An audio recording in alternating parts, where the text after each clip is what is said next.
चलिए आइए, अब हम लोग जो चर्चा करने वाले हैं, सबसे पहले इलास्टिसिटी के बारे में चर्चा करेंगे। और यहाँ पे मैं तुमको सिर्फ ये बताने वाला हूँ कि कितने कितने टाइप्स ऑफ प्रॉब्लम्स यहाँ पे प्रेजेंट है।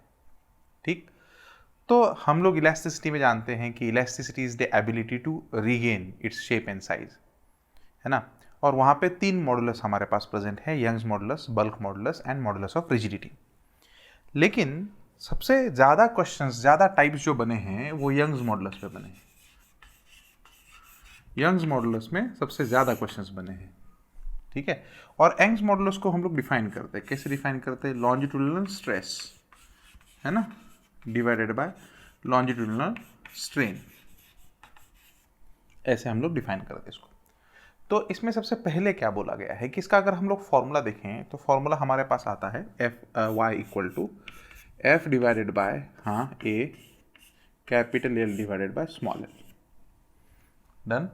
बहुत सारे जगह पे हम लोगों ने इस f को mg लिया है, mg डिवाइडेड बाय a और l डिवाइडेड बाय l।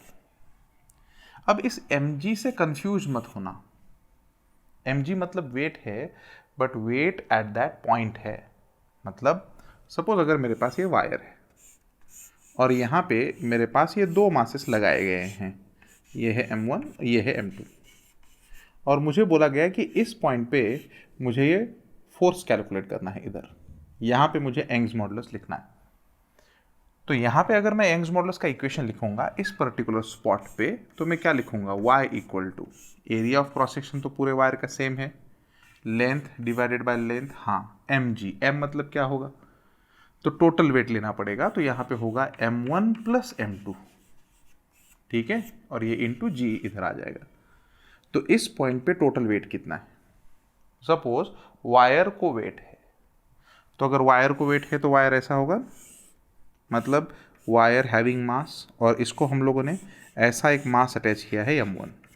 और सपोज हमें यहाँ पे बोला गया है कि L/2 पे हमें यंग्स मॉडुलस लिखना है, स्ट्रेस कैलकुलेट करना है।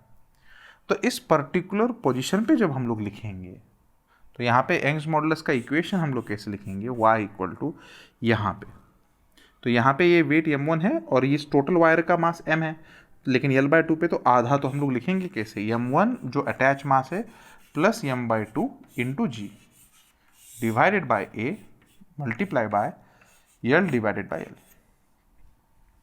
करेक्ट। तो ये इस यहाँ के स्ट्रेस के बारे में हम लोग चर्चा कर रहे हैं, बराबर। हाँ, अब जो ये लेंथ होगी वो इफेक्टिव लेंथ तुम लोग ले लोगे, तो यहाँ पे मैं ये L डैश कंसिडर करूँगा। मतलब इफेक्टिव लेंथ मतलब इस पॉइंट पे अगर तुम लोग कैलकुलेट कर रहे हो तो तुम्हें यहाँ का सेंटर ऑफ मास कंसिडर करना पड़ेगा, या इसको इंटीग्रेशन से सॉल्व करना पड़ेगा।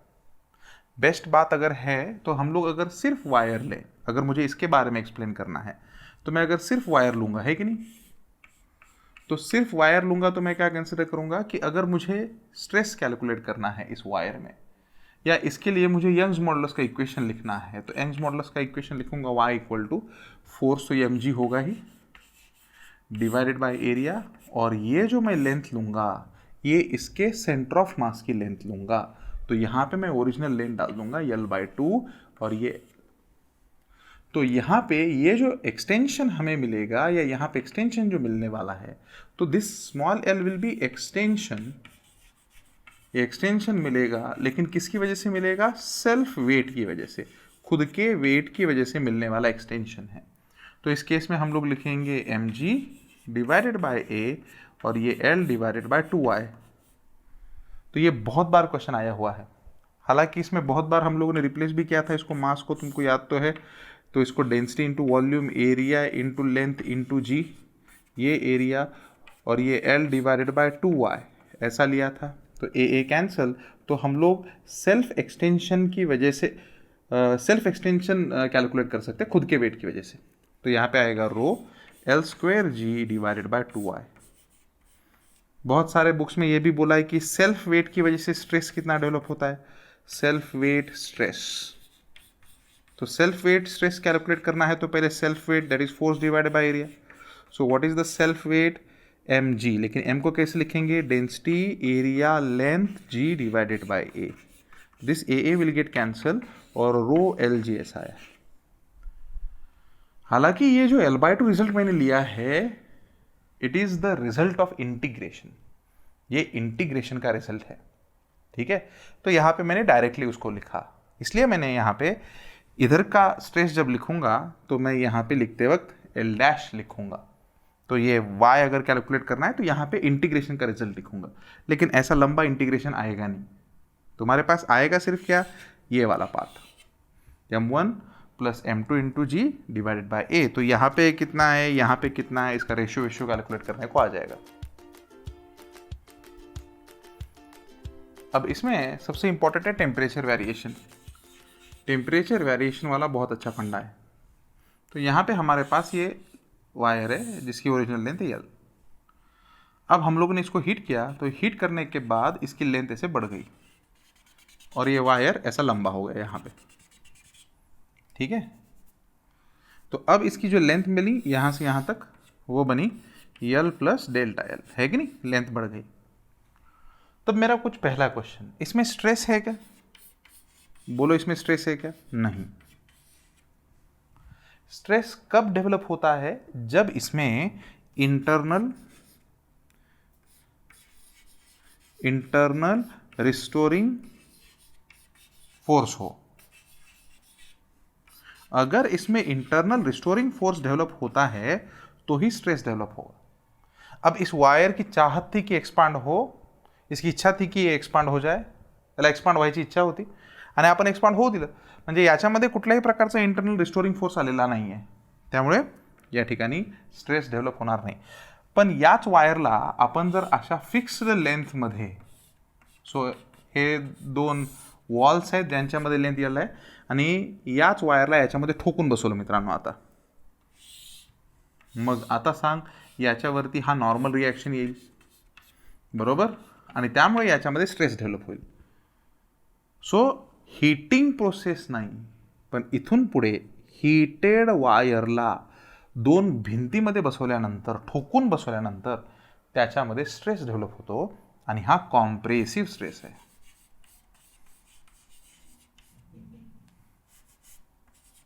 कॉम्प्रेसिव स्ट्रेस,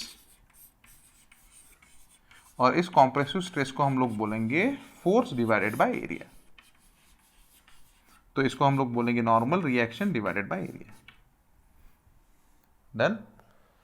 अब देखो यहां पे स्ट्रेन डेवलप हुआ क्या, हाँ सर, यहां से यहां तक चेंज इन लेंथ है, लेकिन यहां से यहां तक जब हम लोग इसको वायर को प्रेस करके बिठाएंगे तो ओरिजिनल लेंथ तो अपनी L प्लस L है, फाइनल लेंथ तो L है, तो चेंज इन लेंथ हमारे पास होगा। चेंज इन लेंथ कितना हुआ, डेल्टा L, लेकिन डेल्टा L से लेंथ कम हुई है, शॉर्टन हुई है।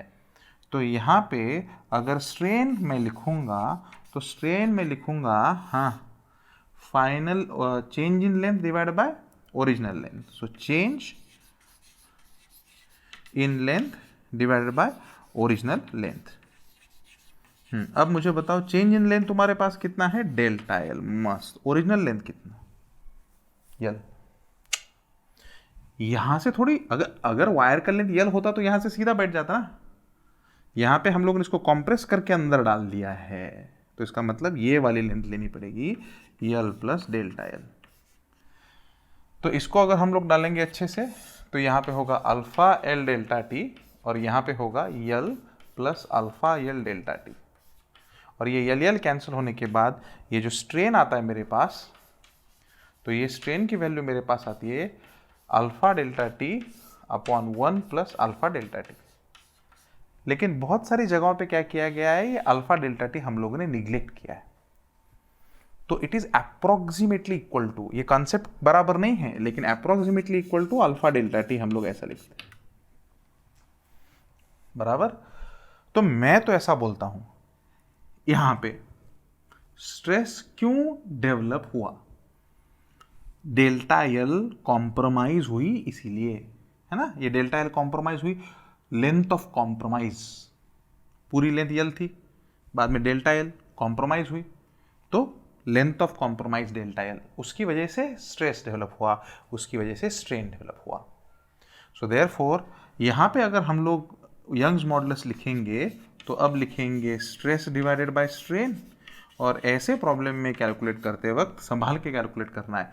तो यहाँ पे स्ट्रेस तुम लोग normal reaction divide by area लिख सकते हैं, y इंटू स्ट्रेन, है ना। अब ये स्ट्रेन सच वाला लेना है कि झूठ वाला? सच वाला अगर कसम खा के बोलना है तो ये स्ट्रेन है, तो ऑप्शन देख के आंसर दे देना। तो ऑप्शन में एक तो ये रहेगा, नहीं तो फिर ये रहेगा। ये 100% करेक्ट है। अप्रोक्सीमेटली तुम लोग ऐसे भी लिख सकते हो, तो y अल्फा डेल्टा टी, तो ये आएगा थर्मल स्ट्रेस। ये अप्रोक्सीमेट थर्मल स्ट्रेस है, थर्मल स्ट्रेन ऊपर का थर्मल स्ट्रेन। तो ये दोनों के दोनों तुम लोग वैल्यू कैलकुलेट कर सकते हो। बाय द वे यहाँ पे अल्फा क्या है? Coefficient of thermal expansion, coefficient of linear expansion. Clear? चलो आगे बढ़ते हैं। अब यंग्स मॉडुलस में और क्या क्या पूछा जा सकता है, देखो। सबसे पहले एक बॉडी है जो वर्टिकल सर्कुलर मोशन कर रही है, हाँ कि ना। तो यहाँ पे अगर मुझे y का इक्वेशन लिखना है तो मैं क्या लिखूंगा? Force divided by area into L divided by L. अब यहाँ पे फोर्स कितना होगा? सो यहाँ पे लिखेंगे M V B square upon L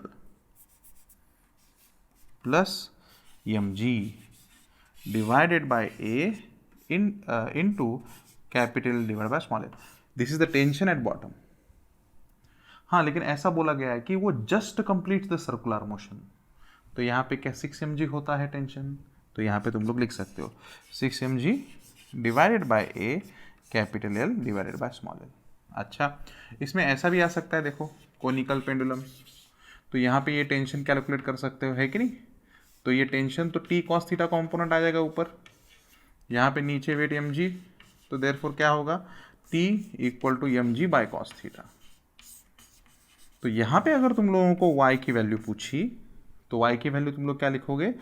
M G divided by cos theta, है ना। फोर्स की जगह पे M G by cos theta लिखना है, into L into divided by area, sorry into, हाँ अब तुम लोग लिख सकते हो original length divide by extension. तो एक्सटेंशन भी कैलकुलेट करने को बोल सकता है, या स्ट्रेस भी कैलकुलेट करने को बोल सकता है, फोर्स कैलकुलेट करने को बोल सकता है।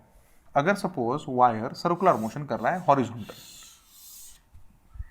तो हॉरिजॉन्टल में सेंट्रीपेटल फोर्स प्रोवाइड करना पड़ेगा, और अगर सेंट्रीपेटल फोर्स प्रोवाइड करना पड़ेगा तो y की वैल्यू हम लोग लेंगे फोर्स डिवाइड बाय एरिया, लेकिन फोर्स की वैल्यू हम लोग क्या लेंगे? M R omega square M V square upon R A capital L divided by small L. तो ऐसी सभी जगहों पे तुमको प्रॉपरली वैल्यूज रखनी है एम आर की, और करेक्ट रिजल्ट फाइंड आउट करना है। क्लियर?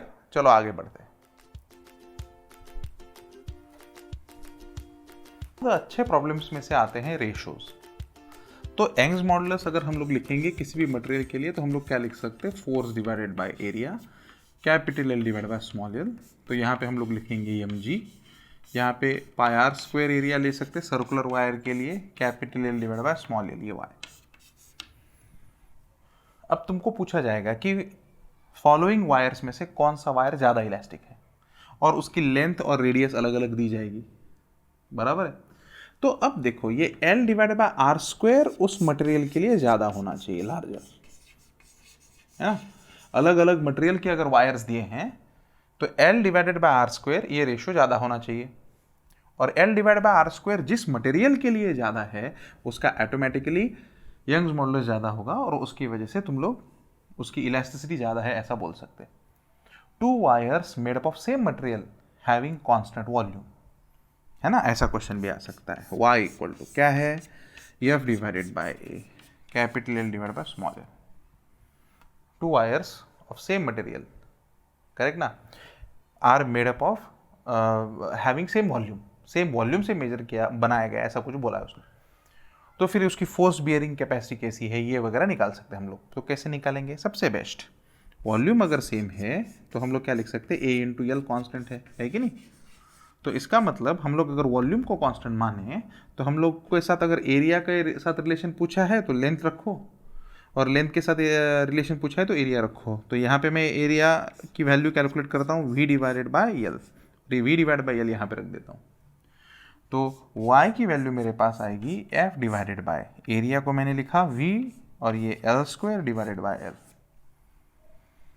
है ना। तो ऐसा क्वेश्चन आएगा, दोनों में एक्सटेंशन अगर सेम है, मटेरियल भी सेम है और दोनों में एक्सटेंशन भी अगर सेम है, तो फोर्स किसका ज़्यादा। तो हम लोग ऐसा लिख सकते हैं F L square equal to constant, है ना। Two wires made up of same material having same volume, both the wires have same extension, which wire will have larger force, larger value of force। तो length का ratio से तुम लोग calculate कर सकते हैं। कभी कभी वायर्स के मासेस भी दिए जाते हैं, तो यहाँ पे वॉल्यूम की जगह पे तुम लोग मास को भी लिख सकते हैं। तो यहाँ पे तुम लोग कैसा लिख सकते हैं, तुमको फॉर्मूला तो पता है ना, density equal to mass divide by volume, है ना। तो यहाँ पे वॉल्यूम को क्या लिख सकते हैं, मास बाय डेंसिटी, तो m divided bye rho L, ऐसा भी सब्स्टिट्यूशन कर सकते हैं। तो तुम्हें डेंसिटी के फॉर्म में भी रेशो आ सकता है, उसके फॉर्म में भी पूछा जा सकता है। कभी कभी ऐसा भी क्वेश्चन आता है, अभी रेशोज के क्वेश्चन है तो बहुत सारे क्वेश्चन है। Two wires of same material same volume having same cross sections are subjected to same force, ratio of elongation बताओ। क्या बोला, दो wire same material y same, है ना। तो हमारे पास फॉर्मूला ऐसा है, y equal to F divided by A sir into L divide by L. आपने क्या क्या बोला, मटेरियल सेम है, made up of same material, same volume बोला है, ठीक है। तो वॉल्यूम सेम बोला है, तो वॉल्यूम सेम का इक्वेशन मुझे यूज़ करना पड़ेगा, एफ डिवाइडेड बाय वी, है ना, into L square divided by L, ठीक है ना। Are stretched by same force, ऐसा भी बोला कि सेम फोर्स से स्ट्रेच किया गया है, और अगर सेम फोर्स से स्ट्रेच किया गया है तो हम लोग ये लेंथ से भी रिलेशन फाइंड आउट कर सकते हैं ना। या उन्होंने ऐसा भी बोला एरिया ऑफ क्रॉस सेक्शन के साथ रिलेशन बताओ। तो एरिया ऑफ क्रॉस सेक्शन के साथ रिलेशन अगर बताना है तो तुम्हें यल की वैल्यू रखनी पड़ेगी। तो तुम्हारे पास इक्वेशन आएगा F divided by A square into V divided by L, है कि नहीं। अगर सेम मटेरियल वाई सेम है, same material same volume same force से स्ट्रेच किया, same material same volume same force से स्ट्रेच किया, तो किसका इलोंगेशन ज़्यादा, तो ये कांस्टेंट होगा ए स्क्वायर एल कांस्टेंट, है ना। तो इससे तुम लोग फाइंड आउट कर सकते हैं कि एरिया ऑफ क्रॉस सेक्शन अगर बढ़ गया तो इलोंगेशन उसका कम होगा, तो उस केस में तुम लोग रेशियो भी फाइंड आउट कर सकते हैं।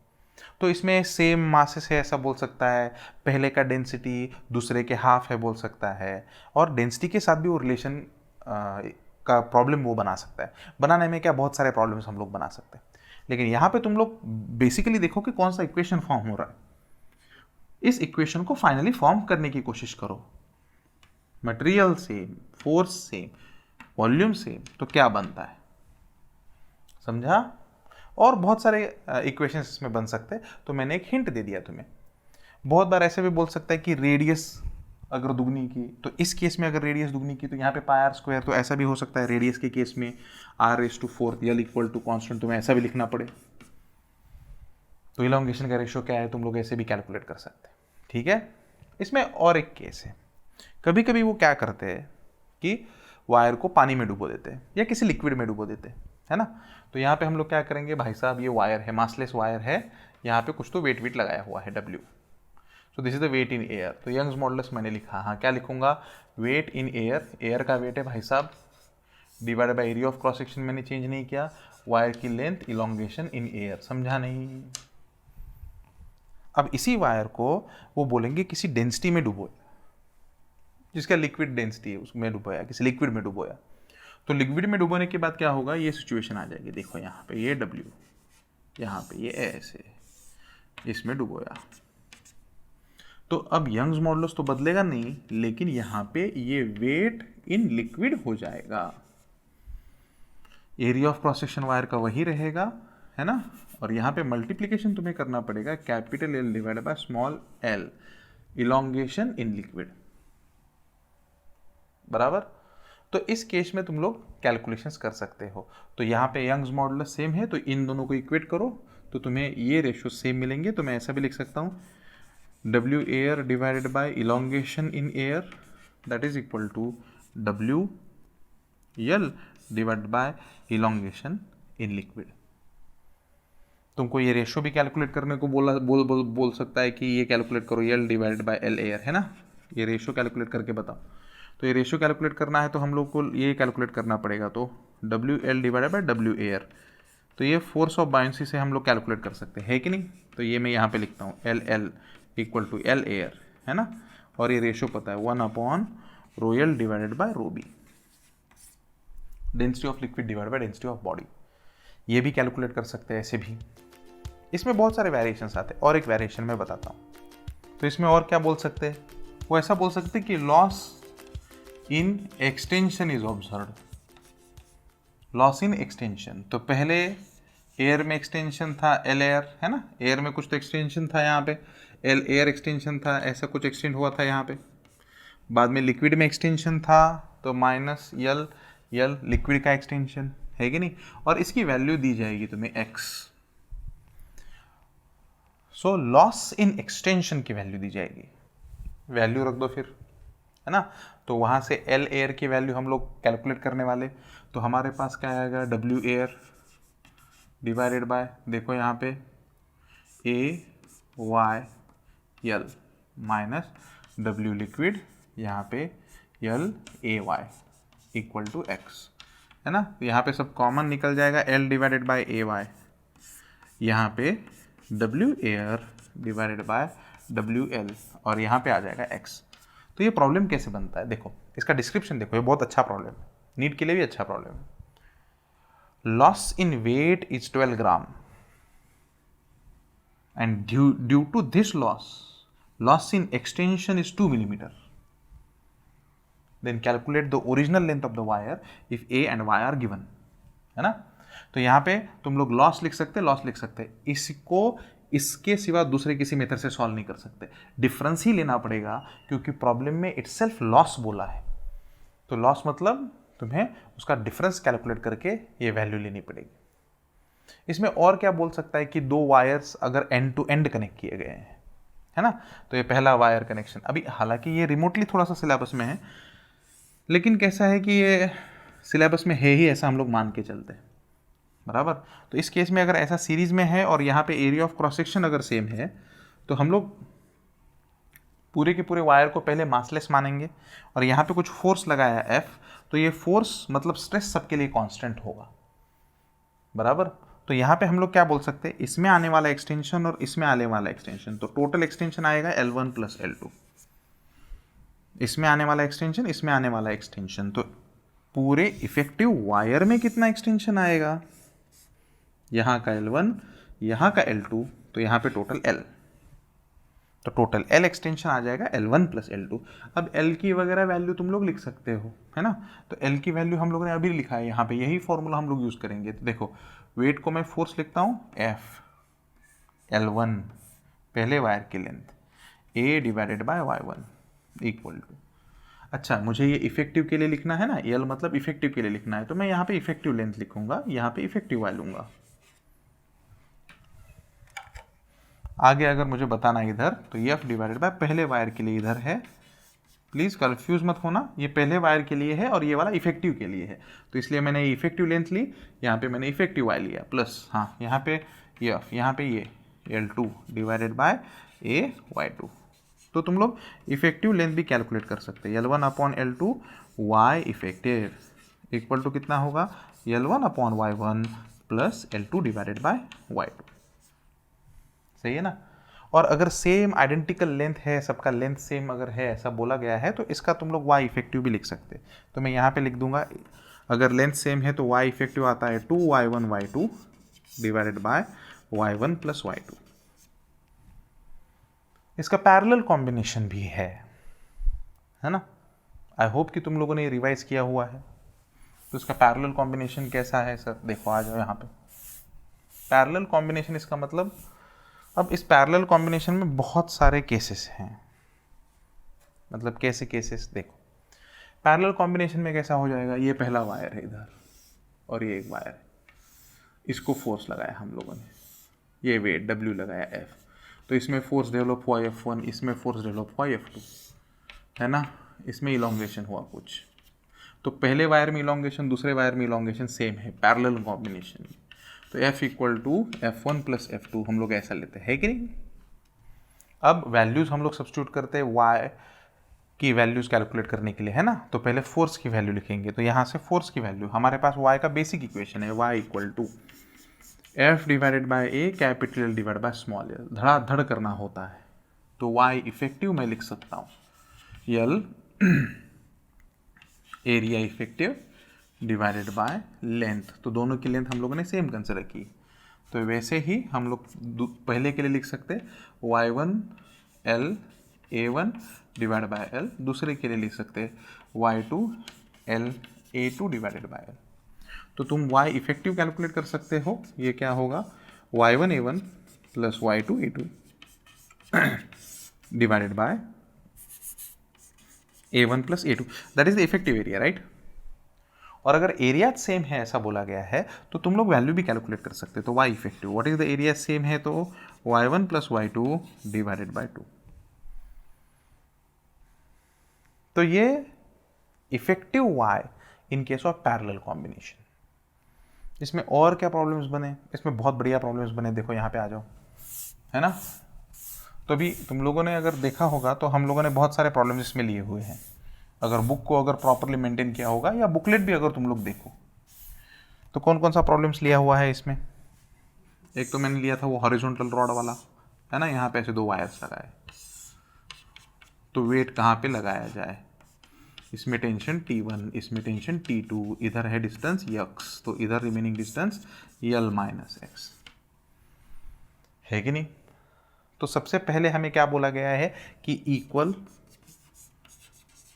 स्ट्रेस बोला गया, दोनों वायर में इक्वल स्ट्रेस डेवलप होता है। तो क्या करोगे, चलो ठीक है, इक्वल स्ट्रेस मतलब क्या हुआ सर, पहले का फोर्स उसका एरिया, दूसरे का फोर्स उसका एरिया, इसका स्ट्रेस सेम है, दोनों का स्ट्रेस सेम लिया, लेकिन स्ट्रेस का इक्वेशन हम लोग लिख सकते, what is equation of stress, ये देखिए इधर ले ले, तो हम लोग क्या लिख सकते, y1 small l1 divided by l, y2 small l2 divide by l। यहाँ पे ऐसा एज्यूम करो कि लेंथ सेम दी गई है, 90% केसेस में लेंथ सेम ही होती है, तो तुम्हें यहाँ पे इसका वैल्यू मिल जाएगा, लेंथ का रेशो मिल जाएगा तुम्हें, ठीक है ना। तो एक्सटेंशन कितना हुआ उस लेंथ का रेशो कैलकुलेट कर सकते हैं, बराबर। या कभी कभी ऐसा भी बोला जाता है कि इक्वल स्ट्रेन है, तो अगर इक्वल स्ट्रेन है बोला गया तो L1 divided by L equal to L2 divided by L ऐसा लिखोगे। तो अगर ऐसा लिखोगे तो ये इक्वल स्ट्रेन दोनों का सेम आ जाएगा, तो हम लोग यहाँ पे ऐसा लिख सकते हैं, तो क्या लिख सकते हैं, F1 divided by A1 Y1 equal to F2 divided by A2 Y2।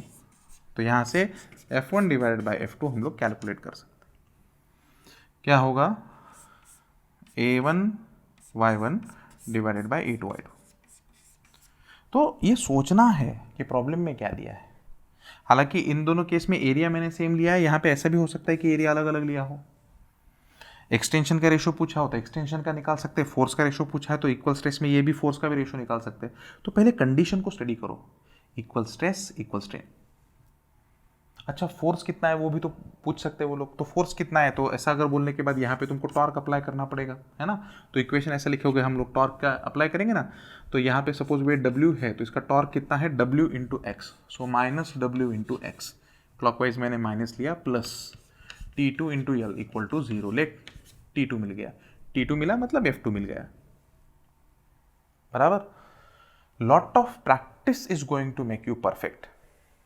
ऐसे ही बुक हाथ में लेके पढ़ने से थोड़ी मिलेगा यार, डॉक्टर तो मुझे बनना है लेकिन पढ़ना मुझे नहीं है, ऐसा थोड़ी चलेगा। श्योरली तुम लोग बायो बहुत अच्छे से कर रहे होंगे, लेकिन जो तुम्हें वो पंच चाहिए जिसकी वजह से तुम्हारा स्कोर बूस्टअप हो जाए, बायो में तुम्हें कुछ मोटिवेशन की ज़रूरत नहीं है ऑनेस्टली अगर बोला जाए।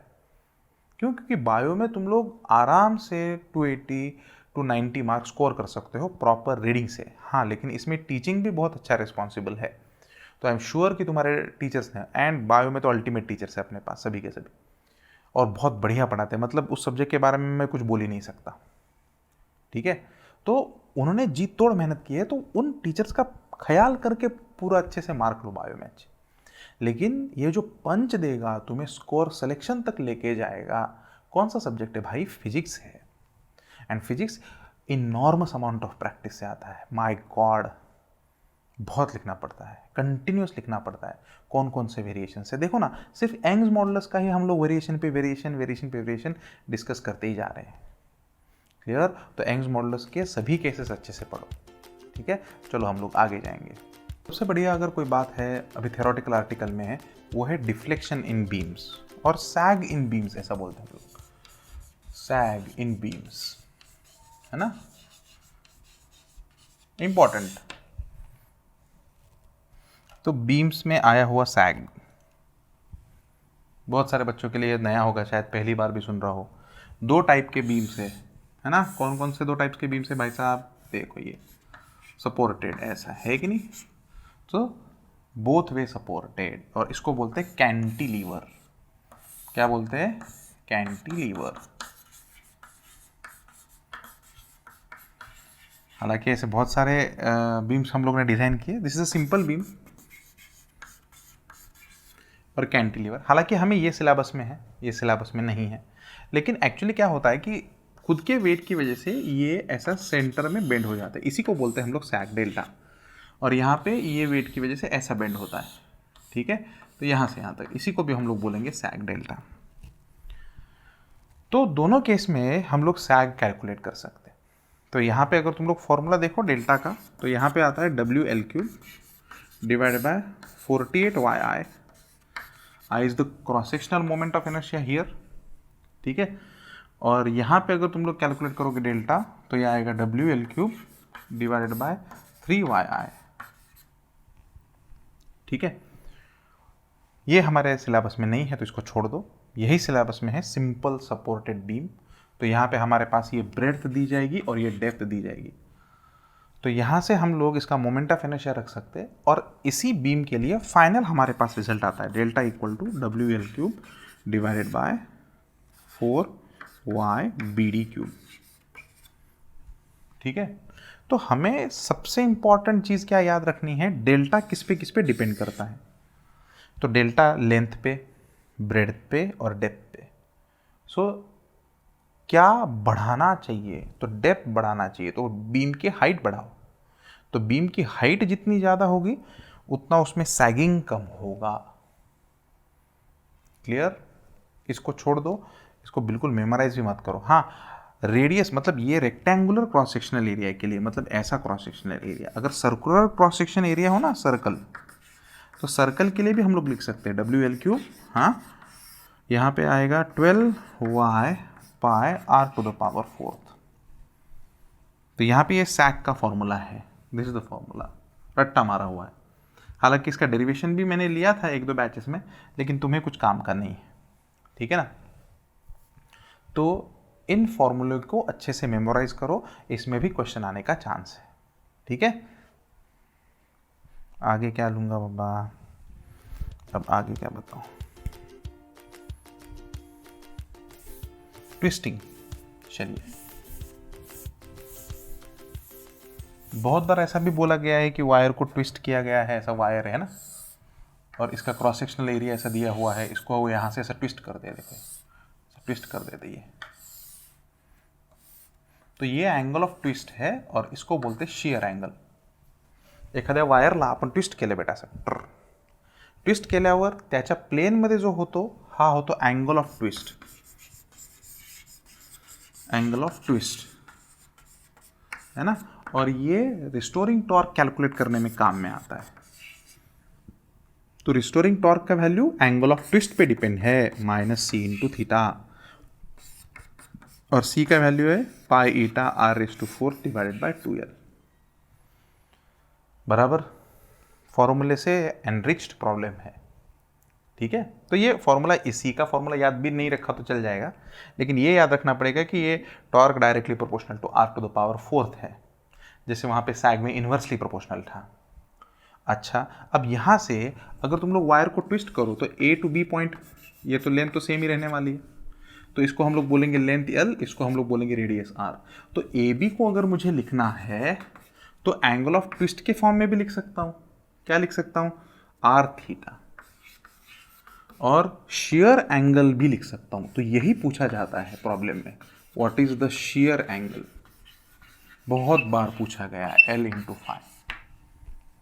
शेयर एंगल कितना, 60 डिग्री से ट्विस्ट किया तो शेयर एंगल कितना। तो यहाँ पे लेते वक्त सबसे इंपॉर्टेंट चीज़ ध्यान में रखें, एंगल्स रेडियन में लें। उससे कैलकुलेशंस आसान होंगे एंड आंसर परफेक्ट आएगा, क्योंकि हम लोग फॉर्मूला आर थीटा ऐसा यूज़ कर रहे हैं। तो यहाँ पे शेयर एंगल फाई अगर कैलकुलेट करना है तो हमारे पास आएगा R divide by L into theta. Done everyone. तो शेयर एंगल अगर कम करना है, हमको फाई की वैल्यू कम चाहिए, तो क्या करना पड़ेगा? रेडियस कम करनी पड़ेगी, है ना, और एल को बढ़ाना पड़ेगा। ऐसा ये कंक्लूजन यहाँ से नहीं निकाल सकते। शेयर एंगल कम करना है, इसका कंक्लूजन टॉर्क से निकाला जाता है, यहाँ से नहीं निकाला जाता। तो टॉर्क से सोचें, ट्विस्ट के हिसाब से सोचें। तो शेयर कम करने के लिए ट्विस्ट को कम करना ज़रूरी है, ऐसा सोचें। ये रेशो कुछ काम का नहीं है इस केस में, लेकिन इतना डिटेल में थ्योरी तुमको आएगा नहीं। क्लियर? लेकिन ये बेसिक चीज़ें ध्यान में रखो कि तुम लोग शेयर एंगल आराम से कैलकुलेट कर पा रहे हो। क्लियर? चलो आगे बढ़ते हैं। अगर इसी चीज़ को अगर मुझे कंटिन्यू करना है तो यहाँ पे टॉर्क की भी वैल्यू मैं कैलकुलेट कर सकता हूँ। तो what is value of torque? अभी मैं मैग्नीट्यूड लिखूंगा सिर्फ, पाई ईटा r⁴ divided by 2l into theta.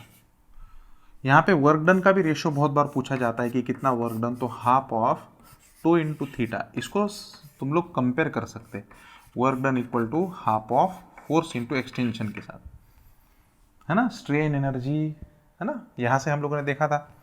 तुमको स्ट्रेन एनर्जी तो पता है, हम लोगों ने स्ट्रेन एनर्जी भी यंग मॉडुलस में कैलकुलेट किया था। Strain energy that is the amount of work done, है ना, that is equal to half of load into extension. हालांकि हम लोगों ने आइसोलेशन में इसको कैसे देखा है? हाफ ऑफ kx², बराबर। और यहाँ पे तुम लोग ऐसा भी लिख सकते हो इसको, हाफ kx इंटू एक्स, तो ये फोर्स आ जाएगा। तो इसको कंपेयर करने के बाद ये आता है। Strain energy per unit volume भी बहुत बढ़िया कॉन्सेप्ट है ना। Strain energy per unit volume ये भी कैलकुलेट होगा। तो वॉल्यूम कैलकुलेट करने के बाद तुम्हारे पास half of stress into strain आता है।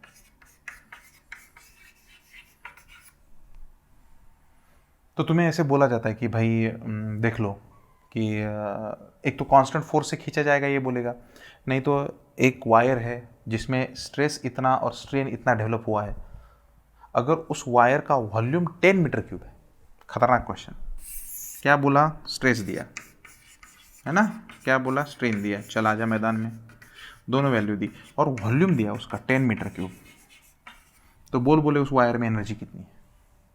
तो स्ट्रेस पता है, स्ट्रेन पता है, तो strain energy per unit volume calculate कर सकते हैं, हाफ स्ट्रेस इंटू स्ट्रेन, और इसको वॉल्यूम से मल्टीप्लाई करोगे तो टोटल एनर्जी आएगी, है ना। अब किसी भी वायर को जब हम लोग खींचते हैं, देखो तो इसका बेसिक्स ऐसा है, तो इसको हीट के साथ भी रिलेट कर सकते हैं। वायर का खींचना मतलब हीट के साथ, मतलब एक मिनट ध्यान दो, ये भी प्रॉब्लम हम लोगों ने बहुत बार लिया हुआ है कि हमारे पास एक वायर है, इसको मैंने मास लगाया और ये मास ऐसा गिर गया एच हाइट से, तो मैंने बोला what is the loss in potential energy, तो तुम लोग लिखोगे सर mgh, है ना, वेट से नीचे आया, mgh नीचे, बेस्ट, बराबर। अच्छा, तो लॉस इन पोटेंशियल एनर्जी, हाँ इसमें एनर्जी बढ़ी क्या? हाँ सर, ये एक्सटेंड हुआ, खिंच गया ना, ऐसा गुलेर को जैसे खींचते वैसे खिंच गया, तो इसमें एनर्जी बढ़ गई। तो what is the strain energy? Strain energy calculate कर सकते हैं, half of force into extension h. अरे sir loss of potential energy तो इतना है, लेकिन ये आधा ही एनर्जी मिल रहा है, आधा किधर गया? हीट में गया बेटा, हीट में गया। तो ये हाफ ऑफ mgh जो है, half of potential energy heat में गया, और इसी को हम लोग लिख सकते हैं ms डेल्टा थीटा। mgh मधली अर्धीच वायरच्या स्ट्रेनमध्ये दिसते आणि अर्धी त्या वायरला हीट करण्यामध्ये निघून जाते, त्यामुळं इलॅस्टिसिटीचा वापर केला की वायरचं टेम्परेचर वाढत असतं, आणि त्या वायरमध्ये इलॅस्टिक फटीग येण्याचं कारण हेच आहे की आपण त्याला इलॅस्टिसिटी वापरतो, आणि इलॅस्टिसिटी वापरल्यामुळे त्याचं टेम्परेचर वाढतं, आणि टेम्परेचर वाढल्यावर त्याच्यामध्ये हीट एनर्जी आपल्याला दिसून येते, मग तिला आपल्याला लिहिता येतं ms डेल्टा थीटा। चला पुढे चला, सो लॉस इन टेम्परेचर वगैरे या ठिकाणी आपल्याला कॅल्क्युलेट करता येऊ शकतं. डेल्टा थीटा किती आहे कॅल्क्युलेट करा, हे बाकी इक्वेशन लिहून घ्या. ठीक आहे, वन ऑफ द कॉमन क्वेश्चन्समध्ये येतो हा क्वेश्चन. मग ती एनर्जी कायनेटिक एनर्जीसाठी वापरली काय, किंवा याचे थेरॉटिकल पॉईंट्स, इलॅस्टिक फटीग म्हणजे काय, इलॅस्टोमर म्हणजे काय. बराबर. चलो आगे बढ़ते हैं. बल्क मॉडुलस का क्या फॉर्मूला है, simple, K equal to minus V D P divided by D V. D P change in pressure. बराबर है ना. तो इसमें बहुत सारे क्वेश्चंस बने, लेकिन सबसे बेस्ट है आइसोथर्मल में कितना. तो आइसोथर्मल में इक्वल टू प्रेशर होता है bulk modulus, adiabatic equal to gamma into P होता है. Gamma ratio of specific heat CP by CV, ये तो तुमको पता होगा, मोनो के लिए कितना, डाई के लिए कितना, वो मैं यहाँ पे बताऊंगा नहीं, तुम लोग पढ़ लेना उसको. ठीक है. तो एक क्वेश्चन है इसमें कॉमन, हमारे पास ये पिस्टन है, ये है, इसका मास m है, यहाँ से हाइट h है, नीचे हाँ यहाँ पे ये बॉडी. तो बॉडी पहले बाहर थी, बॉडी को अंदर लाया, तो हमें dp कैलकुलेट करना है. इंक्रीज इन द प्रेशर, भाई साहब इनिशियल प्रेशर कितना था, P0 था, बाद में कितना हुआ प्रेशर, है ना. थोड़ा स्पेस बना लेता हूँ यहाँ पे. पहले बॉडी एटमॉस्फेयर में थी, नहीं क्या, पहले बॉडी कहाँ पे थी, एटमॉस्फेयर में. तो यहाँ पे प्रेशर कितना था, P0. यहाँ पे आने के बाद P0 प्लस ये mg डिवाइडेड बाई a है कि नहीं, एंड प्लस ये h रो जी. पहला क्वेश्चन, ये एरिया किसका है, बॉडी का, पिस्टन का, है ना. mg वेट इधर एक्ट हो रहा है ना, तो पिस्टन का एरिया ना ये ऐसे. तो इतना, तो चेंज इन प्रेशर कैलकुलेट करना पड़ेगा dp. तो P0 कैंसिल होगा, mg डिवाइडेड बाय a और h रो जी. बराबर. और सपोज अगर पिस्टन मासलेस होता तो इंक्रीज इन द प्रेशर आराम से लिख सकते हैं, कितना है भाई साहब, h रो जी. बराबर, रख दो वैल्यू. तो तुम लोग कैलकुलेट कर सकते हैं dv डिवाइडेड बाई v. देख यहाँ पे dv बाई v कैलकुलेट करूंगा मैं, dp बाई k. माइनस नहीं लिख रहा हूँ मैं, क्यों, क्योंकि अगर प्रेशर बढ़ा तो बॉडी का साइज कम होगा, तो वॉल्यूम डिक्रीज होने वाला है, इसलिए माइनस साइन है. तो यहाँ पे हमारे पास आएगा h rho G divided by k. बहुत बार इसको रेडियस के फॉर्म में भी पूछा है, तो 3 delta r divided by r ऐसा भी लिख सकते हैं हम लोग इसको. यहाँ पे h rho G divided by a. बराबर. कभी कभी ये ऐसा भी नहीं दिया है, सिर्फ m और g दिया है, तो पिस्टन के वेट की वजह से ही प्रेशर अप्लाई किया है, ऐसा बोला है बहुत बार, है ना. h रो जी हाइट नहीं दिया है ना, उन्होंने बोला कि हाइट ही नहीं है, सिर्फ ये पिस्टन की वजह से ही आया है. अगर पिस्टन की वजह से प्रेशर आता तो मैं यहाँ पे क्या लिखता, ये ऐसा लिखता मैं, देखो ओनली पिस्टन. लॉजिक बड़ा है यार. Delta r divided by r 3 times, है ना, कितना आ जाएगा, only piston, piston piston piston, mg divided by a. ये हो गया प्रेशर, के बाकी है, ये लिख के change in the radius. So percentage change in the radius calculate कर सकते हैं. अब बहुत सारे बुक्स में क्या बोला है, इसको कॉम्पनसेट करने के लिए मैंने इसको हीट किया, तारा राना राना. तो हीट करने के बाद इसका टेम्परेचर बढ़ा, उसकी वजह से थर्मल एक्सपांशन होगा. थर्मल एक्सपांशन की वजह से तुम लोग कैसे लिख सकते हैं, 3 अल्फा डेल्टा टी, याद तो है ना ये कोएफिशिएंट ऑफ लीनियर एक्सपांशन. और यहाँ पे हम लोग लिख सकते हैं mg डिवाइडेड बाय ak. तो ये भी प्रॉब्लम बन जाता है कि कितने टेम्परेचर से हीट करना पड़ेगा, अल्फा की वैल्यू कितनी होगी, एंड सो ऑन. कॉम्प्रेसिबिलिटी बारे में कैसे हम लोग बात नहीं कर सकते, तो कॉम्प्रेसिबिलिटी का भी हमारे पास इक्वेशन है ना, C इक्वल टू 1/k, है ना. दूसरा इसमें और क्या लिख सकते हैं, डेंसिटी के बारे में भी तो बात कर सकते हैं. अरे डेंसिटी के बारे में है ना, तो डेंसिटी के बारे में कैसे बात करेंगे बोलो. डेंसिटी का भी तो रेशो पूछा जा सकता है, क्या बोल सकते हैं बोलो, dv बाई v, है ना, minus equal to d rho by rho. और इसी को हम लोग लिख सकते हैं dp डिवाइडेड बाई k. तो ऐसे वेरिएशंस इसमें प्रेजेंट हैं. तो डेंसिटी बाद में कितनी, इनिशियल कितनी, ये कैलकुलेट करो. वॉल्यूम का वेरिएशन कैसा होगा, ये कैलकुलेट करो. तो इन सभी चीज़ों को प्रॉपरली पढ़ लेना, रिवाइज कर लेना अच्छे से, तभी मार्क्स प्रॉपरली आएंगे. हर एक चीज़ जो मैं बोल रहा हूँ वो सभी चीज़ें इंपॉर्टेंट हैं. आगे बढ़ते हैं. एक चीज़ के बारे में बोला गया है, पॉइसन्स रेशो.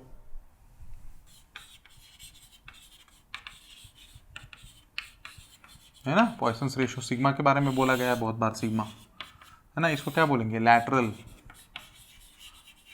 स्ट्रेन, है ना, अपॉन लीनियर स्ट्रेन। तो इसको जो डेल्टा लिखोगे, फॉर्मूला इंपॉर्टेंट है, minus D R divided by R, और यहाँ पे लिखोगे D L divided by L. ये ओरिजिनल लेंथ है एंड ये रेडियस में चेंज है। तो वायर को खींचने की वजह से उसके रेडियस में भी चेंज होता है, उसके लेंथ में भी चेंज होता है ना। वायर लिया हम लोगों ने, इसको हम लोगों ने खींचा ऐसे, तो खींचने की वजह से क्या हुआ, इसके दोनों हिस्सों में चेंज हुआ, ये ऐसा चेंज हुआ इधर और ये भी चेंज हुआ। तो ये सिचुएशंस हमारे पास प्रेजेंट आएंगे। तो पॉइसन्स रेशियो में सबसे इंपॉर्टेंट पार्ट क्या है कि उसकी थियोरेटिकल लिमिट पूछी जाती है। थियोरेटिकल क्या लिमिट है, तो उसकी वैल्यू आती है -1 to 0.5। थियोरेटिकली ऐसा हो सकता है, प्रैक्टिकली कितना हो सकता है, 0.5, 0 to 0.5। This is the practical value. Honestly ये तो रहता है 0.2 से 0.4 ही, ठीक है, लेकिन हम लोग मानते हैं कि 0.5 है। और 0.5 कब है, जब उसका वॉल्यूम कांस्टेंट होता है। तो इनकॉम्प्रेसिबल सब्सटेंस है, कैसा सब्सटेंस है, इनकॉम्प्रेसिबल सब्सटेंस है, तो सिग्मा की वैल्यू 0.5 तुम लोग ले सकते हो। मतलब उस केस में उसका वॉल्यूम कांस्टेंट होगा, एंड वॉल्यूम का सिग्मा के साथ रिलेशन भी है, डेल्टा वी बाई वी। अगर तुमको याद होगा तो हम लोगों ने वो फॉर्मूला भी डिराइव किया था, 1 - 2 सिग्मा, और यहाँ पे हम लोग लिख सकते हैं D L divided by L, ऐसा एक इक्वेशन था। तो इससे तुम लोग फ्रैक्शनल चेंज भी कैलकुलेट कर सकते कि सिग्मा का वैल्यू दिया है तो कितना फ्रैक्शनल चेंज होगा। एंड वॉल्यूम का चेंज तुम लोग यंग्स मॉडुलस में भी लेके जा सकते हैं, एंड बल्क मॉडुलस में भी तुम लोग उसका कनेक्शंस बिठा सकते हैं। आगे अगर बात करें तो मॉडुलस ऑफ रिजिडिटी के बारे में भी बात कर सकते हैं, ईटा के बारे में। तो ईटा हम लोग लिख सकते हैं F parallel divided by A into H divided by x. इसको बहुत बार ऐसे भी लिखा गया है, F parallel divided by A into theta. तो ये एफ पैरेलल मतलब क्या है, ये ऐसा। तो तुम्हें एरिया कौन सा कंसिडर करना है, ये, और फोर्स तुम्हें ये कंसिडर करना है, F, force parallel to the area of cross section. तो इसमें वो क्वेश्चन बहुत अच्छा है, देखो अगर हमारे पास ये ऐसा प्रेजेंट है एक वायर, और मैंने अगर फोर्स अप्लाई किया है एफ ऐसे, और मैंने ये सेक्शन लिया है ऐसा क्रॉस सेक्शनल, है ना, अगर ये क्रॉस सेक्शनल एरिया मुझे ए दिया गया है, तो थीटा एंगल पे, है ना, ऐसे इंक्लाइन कट किया, तो इस थीटा एंगल पे हमारे पास कितना स्ट्रेस डेवलप होगा, कितना स्ट्रेन डेवलप होगा, उसके बारे में भी हम लोग कैलकुलेशंस कर सकते हैं, ठीक है।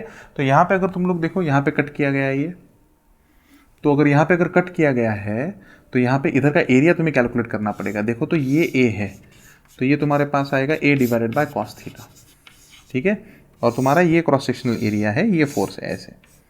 तो फोर्स का ये थीटा एंगल, तो फोर्स का ये परपेंडिकुलर कंपोनेंट हुआ एफ कॉस ऑफ थीटा, और फोर्स का ये पैरेलल कंपोनेंट हुआ एफ साइन थीटा। असा आहे ना, हा असा क्रॉस आहे, कट आहे, याच्यामध्ये असा आहे फोर्स। मग या केसमध्ये आपल्याला काय सांगता येईल, या फोर्सचा कॉम्पोनंट येईल असा हा F cos theta, F sine theta, बराबर। तो ये देखो, ठीक है। अब इसके आगे F cos theta, F sine theta ऐसा आ गया, अच्छा ठीक है।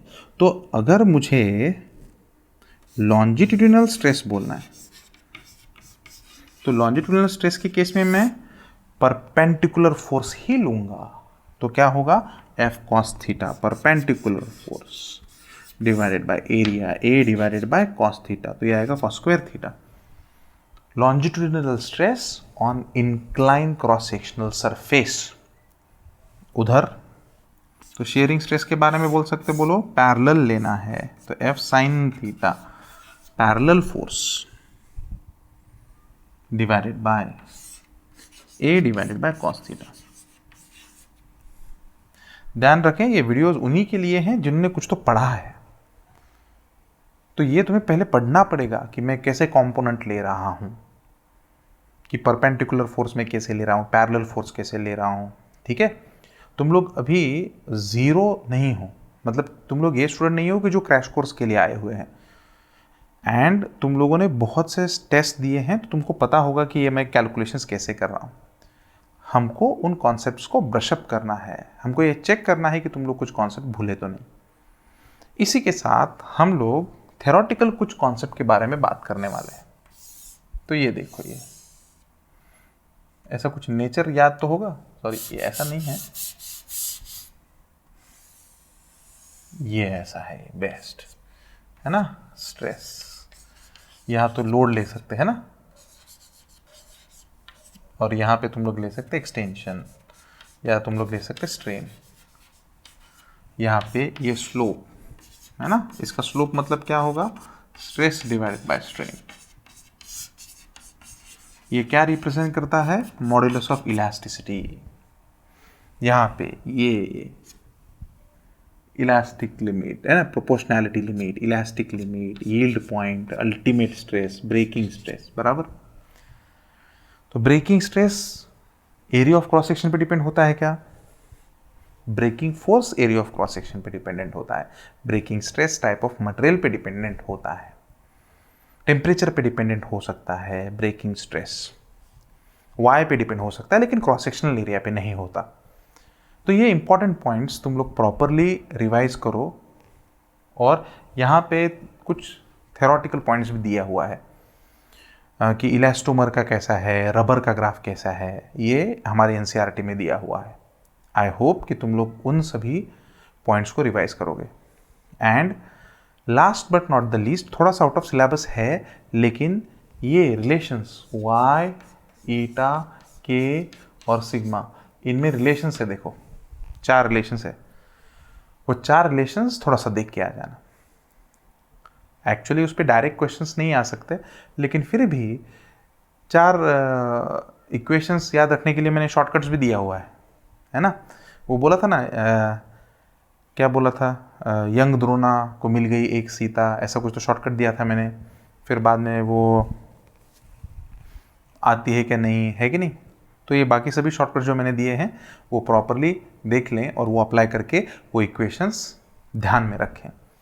इसी के साथ हम लोग इलास्टिसिटी कंक्लूड करते हैं यहाँ पे। Let us move for gravitation. अगर ग्रेविटेशन के बारे में चर्चा करनी है ना, ग्रेविटेशन, तो मैं कभी भी न्यूटन्स लॉ पे क्वेश्चन पूछूंगा नहीं पर्सनली। तुम्हारे क्वेश्चन पेपर में न्यूटन्स लॉ पे फोर्स हो सकते हैं, क्वेश्चंस हो सकते हैं, लेकिन मैं नॉर्मली न्यूटन्स लॉ से अच्छा वर्क एनर्जी, इस पे क्वेश्चंस मैं पूछूंगा। तो सबसे पहले मेरे हिसाब से तुमको स्टेशनरी बॉडी के लिए पता होनी चाहिए। स्टेशनरी बॉडी, स्टेशनरी बॉडी के लिए तुम्हें कुछ चीज़ें पता होनी चाहिए, है ना। बॉडी है यहाँ पे, इसकी पोटेंशियल एनर्जी पता होनी चाहिए, कितना है, -gm डिवाइडेड बाय आर। पहली बात तो ये, हाइट पे चला गया r+h, है ना। यहाँ पे पोटेंशियल एनर्जी कितनी, पोटेंशियल एनर्जी इक्वल टू कितना आएगा, -G डिवाइडेड बाय r+h, है ना। इसका वर्क डन तो जानता है, लेकिन ये वर्क डन फ्रॉम सरफेस लिख रहा हूँ मैं, है ना। सबसे इंपॉर्टेंट बात, कितना potential energy final minus potential energy initial. चल कैलकुलेट कर। तो इसमें क्या आता है, पहले Gm डिवाइडेड बाय, ये ऐसा आता है 1/r -1/r + h, ये पहला कॉमन चीज़ हो गई, बराबर। फ्रॉम सरफेस, फ्रॉम सरफेस, इसको तो उल्टा भी ले सकता है, मतलब सर इस बॉडी को ऊपर उठाने के लिए इतना वर्क करना पड़ा, अगर यहाँ से मैंने बॉडी को छोड़ा तो बॉडी अगर इधर आएगी तो क्या यही वर्क काइनेटिक एनर्जी में कन्वर्ट होगा, हाँ, तो आने के बाद ये काइनेटिक एनर्जी में कन्वर्ट हो सकता है। इंपॉर्टेंट चीज़ है, जाते वक्त वर्क डन, छोड़ने के बाद काइनेटिक एनर्जी, है ना। इसका दूसरा भी हम लोगों ने शॉर्टकट दिया था, mgr n/n+1। लेकिन ये ध्यान देना कि ये जो शॉर्टकट है, ये shortcut only from surface of earth से ही काम करता है। अगर सरफेस ऑफ अर्थ से दिया नहीं है, मतलब ऐसा बोला गया है कि एक हाइट से यहाँ से दूसरे हाइट पे दिया गया है h1 और यहाँ से यहाँ तक h2, ऐसा बोला गया है, सरफेस से मूव नहीं किया है। तो तुम लोग वर्क डन कैलकुलेट जब करोगे तो तुम लोग Gm ऐसा ही लिखोगे, लेकिन ये 1/r + h1 -1/r + h2 ऐसा लिखना है यहाँ पे, because this is the work done from the height and not from the surface of earth. 99 cases में सरफेस ऑफ अर्थ से ही आता है, लेकिन ये भी कुछ डिफिकल्ट नहीं है, इससे भी हम लोग कैलकुलेट कर सकते हैं। तो ये वर्क डन हमको पता होना चाहिए। डन। बाद में इसमें सॉलिड स्फीयर के लिए कुछ चीज़ें पता होनी चाहिए। क्या? सॉलिड स्फीयर है ना, तो यहाँ से देखो, अगर हम लोग पोटेंशियल का ग्राफ निकालेंगे ना, तो ऐसा ग्राफ है इधर, -gm divided by small r। यहाँ पे potential -gm upon capital R, और ये यहाँ पे -3/2 gm अपॉन कैपिटल R। कभी कभी ये तो नीट में नहीं आएगा, लेकिन फिर भी मैं बोल रहा हूँ, कभी कभी ऐसा बोला जाता है कि यहाँ से फेंका है बॉडी को, सेंटर से सरफेस पे लाना है, तो सेंटर पे पोटेंशियल एनर्जी कैलकुलेट कर सकते हो कितनी, -3/2 gmm अपॉन R। पोटेंशियल को मास से मल्टीप्लाई करना होता है, सरफेस पे लाना है -gmm अपॉन R। तो यहाँ से यहाँ तक आने के लिए कितनी काइनेटिक एनर्जी लगेगी वो भी कैलकुलेट कर सकते हैं। और अगर हॉलो स्फीयर होता तो अंदर पोटेंशियल कांस्टेंट होता, तो उसके बारे में बिल्कुल टेंशन ना लें। ठीक है, तो वर्क और एनर्जी की तरफ सबसे पहले अप्रोच करें ग्रेविटेशन में। और कौन सी चीज़ें हैं ग्रेविटेशन में? स्टेशनरी बात अगर हो गई तो बाद में आता है रिवॉल्विंग सैटेलाइट। और रिवॉल्विंग सैटेलाइट के क्या कहने, उसके बारे में तो हमें पता ही होना चाहिए। क्या है रिवॉल्विंग सैटेलाइट के केस में, क्या क्या चीज़ें हम लोग बोल सकते हैं? सबसे पहले VC 2G GM divided by small r, height पे है ना। VE सरफेस से निकाली जाती है, GM upon capital R from surface. और अगर ये क्लोज टू अर्थ होगा तो यहाँ पे स्मॉल r की जगह पे कैपिटल R ले सकते हैं हम लोग। यहाँ से हम लोग ये रिलेशन भी बता सकते हैं, escape velocity is the √2 times the critical velocity, that is 1.414 VC। मतलब कितने से बढ़ना चाहिए? 41.4% से बढ़ना चाहिए, है ना। तो 41.4% से अगर बढ़ेगी उसकी वेलोसिटी तो वो सैटेलाइट एस्केप होगा, वहाँ से भाग जाएगा। तो ये इंपॉर्टेंट पॉइंट हो गए इसके वेलोसिटी के। अब यहाँ पे मास को, सभी जगह पे मास को हम लोगों ने बहुत अच्छे से 4/3 πr³ इंटू रो ऐसे लिखा है हर जगह पे, और रो के फॉर्म में हम लोगों ने कैलकुलेशंस किए। टाइम पीरियड ऑफ सैटेलाइट तक भी हम लोगों ने कैलकुलेशंस किए, T = 2π √r divided by g, है ना। या इसका तुम लोग अगर दूसरा इक्वेशन याद रखना चाहते हो तो तुम लोग ऐसा भी लिख सकते हो, 2π r³ डिवाइडेड बाय gm। ये मैंने क्लोज टू द अर्थ बोला, this is at a height H. तो इस केस में, मतलब ऊपर वाले केस में, डेंसिटी के फॉर्म में भी क्वेश्चंस आ सकते हैं। ठीक है, तो डेंसिटी के फॉर्म में अगर तुम लोग इसको वैल्यू रखोगे तो ये 3π डिवाइडेड बाय ρg ऐसे कुछ आता है यहाँ पे। तो time period is inversely proportional to the density of the planet. Satellite की डेंसिटी नहीं है ये। यहाँ पे जो कैपिटल M है इन सभी फॉर्मूले में वो मास ऑफ प्लैनेट है, सैटेलाइट का मास नहीं है यहाँ पे। ठीक है, इसके बाद हमें सबसे इंपॉर्टेंट है काइनेटिक एनर्जी सैटेलाइट की कितनी होती है, half of G capital M divided bye R। Satellite की काइनेटिक एनर्जी, ठीक है, सैटेलाइट की potential energy -G capital M divided bye R। Total energy satellite की हमेशा minus, and this is equal to minus of kinetic energy, and this is potential energy is minus of 2 times of kinetic energy. अब revolving satellite को ऊपर लेके जाना है तो total energy में चेंज होगा। स्टेशनरी सैटेलाइट को ऊपर लेके जाना है तो पोटेंशियल एनर्जी में चेंज होगा, क्योंकि स्टेशनरी है तो काइनेटिक एनर्जी नहीं है। लेकिन अगर रिवॉल्विंग सैटेलाइट है और उसको ऊपर लेके जा रहे हो तो इस केस में तुम्हें टोटल एनर्जी का चेंज कंसिडर करना पड़ेगा। तो इस केस में वर्क डन कैसे कैलकुलेट करोगे, देखो। तो वर्क डन क्या होगा यहाँ पे, total energy final minus total energy initial. तो इस केस में ये G capital M divided by 2 common आता है, 1 upon are plus H1 minus 1 upon are plus H2, ऐसे रिवॉल्विंग सैटेलाइट को मैं ऊपर लेके गया, और रिवॉल्विंग सैटेलाइट को ऊपर लेके जाने के बाद ये सिचुएशन हमारे पास प्रेजेंट होगी। टोटल एनर्जी का चेंज कंसिडर करना पड़ेगा रिवॉल्विंग सैटेलाइट के लिए। अभी जी के बेसिक सी चीज़ें बची हैं, तो मैं सिर्फ फॉर्मूला लिखने वाला हूँ। जी एच हाइट की दो चीज़ें हैं। अगर चेंज इन जी 5% से कम है या स्मॉल हाइट है, तो तुम लोग डायरेक्टली यूज कर सकते हैं G H equal to G in bracket 1 minus 2h divided by R. अगर जी में चेंज 5% से ज़्यादा है, चेंज इन जी, या लार्जर हाइट है, तो उस केस में तुम्हें जी एच की वैल्यू ऐसे निकालनी पड़ेगी, r square upon are plus h whole square into g. इसको शॉर्टकट का नाम लेके भी बहुत लोग चिल्लाते हैं 1 प्लस एन का होल स्क्वायर। ठीक है, कुछ भी यूज़ करो, स्पीड उतना ही लगता है, आंसर उतनी ही टाइम में आता है, दोनों के लिए भी सेम ही लगता है। ठीक है, हाँ, सिर्फ आर स्क्वायर यहाँ पे तुम लोग मन में कैंसिल करते हैं, यहाँ पे वैल्यू रखनी पड़ेगी। तो ये जी एच की वैल्यू तुम लोग लार्जर हाइट्स के लिए कैलकुलेट कर सकते हैं। डेप्थ के लिए ऐसा कोई नहीं है।